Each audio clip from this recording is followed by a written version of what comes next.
இவ்வளவு பேர் திரண்டு வந்தவங்களோட அன்பையும் ஆதரவையும் கொடுக்கும்போது இன்னும் உண்மையா உங்களுக்காக உழைக்கணுங்கிற உணர்வு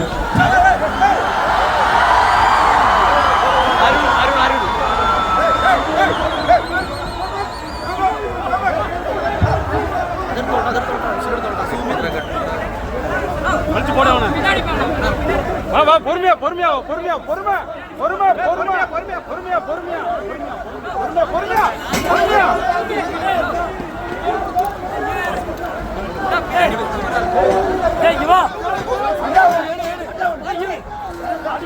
பின்னாடி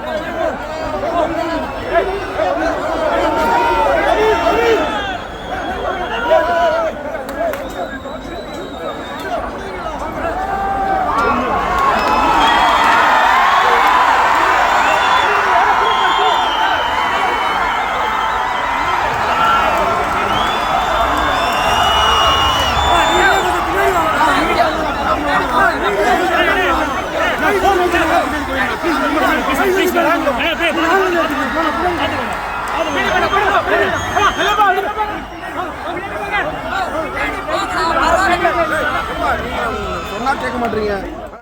9 மணிக்கு படம் ரிலீஸ் ஆனா 12:30 மணிக்கு தான் படம் எப்படி இருக்குன்னே தெரியும். அதுக்கு முன்னாடியே நிறைய விமர்சனங்கள் வரும். அதெல்லாம் நீங்க நம்பாதீங்க. நீங்க படம் பார்த்து முடிவு பண்ணுங்க, இல்ல உங்க நண்பர்கள் பார்த்திருப்பாங்க, அவங்க என்ன சொல்றாங்கன்னு கேட்டு படம் பார்க்கறதா இல்லையான்னு முடிவு பண்ணுங்க. சினிமாக்கு அது இன்னைக்கு ரொம்ப தேவை. சினிமா ஆரோக்கியமா இருக்கணும், நிறைய படங்கள் நல்லபடியா ஓடணும், எல்லார் படமும் ஓடணும், எல்லா தயாரிப்பாளர்களும் நல்லா இருக்கணும். சினிமாவை நம்பி சினிமா மட்டும் இல்லை, இன்னும் நிறைய பேர் இருக்காங்க, நிறைய தொழில் சினிமாவை நம்பி நடக்குது. அதனால எல்லா படங்களும் ஓடுறது ரொம்ப முக்கியம்.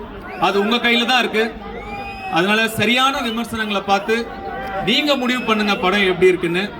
அப்படிங்கிறது என்னுடைய ரெக்வஸ்ட். வட சென்னை வருது கண்ணா அடுத்த வருஷம்.